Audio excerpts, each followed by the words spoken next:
So I'm sure a lot of you guys are probably wondering, why did the Indiana Pacers just waive Mac McClung when they very recently signed him? I'm going to explain that to you guys in a second. I'm also going to discuss an NBA rule that I'm sure many of you probably didn't know existed. Not only that, but why I believe that the NBA should change their policy on this rule.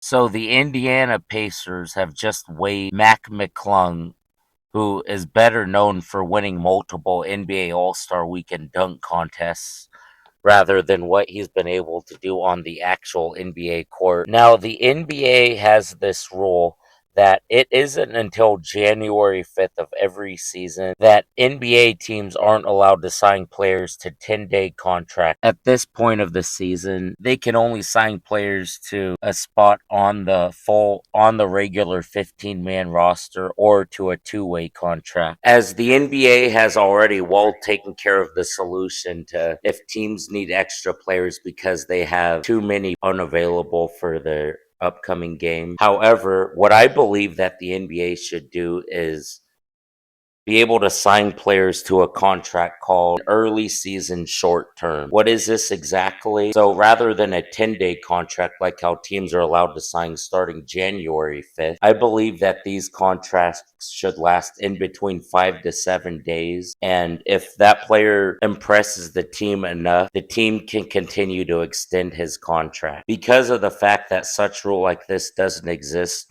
we see the same thing happen the same year over and over.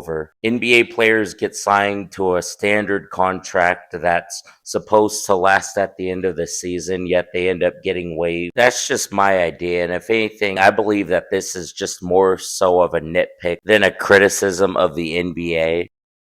The Indiana Pacers decided to waive Mac McClung to give experienced and veteran point guard Monte Morris a spot, in Indiana while they're going to be without Tyrese Halliburton for the rest of the season. As last month, the Osceola Magic decided to trade his player rights to the Windy City Bulls. Therefore, we will most likely see Mac next in a Windy City Bulls uniform while returning to the G League, competing for a full-time NBA spot. I'm curious to know, what do you guys think? Did the Indiana Pacers make a mistake by waiving him too soon? Should the NBA keep their contract rules as put the way they are as of right now? Or do you guys even believe that Mac McClung actually has a future in the NBA and that he can establish himself to be more than just the NBA All-Star Weekend dunk contest champion? Comment below. I am curious to know. And for more basketball news, updates, and hot takes from your boy Q, please hit that subscribe button for more loyalty and royalty.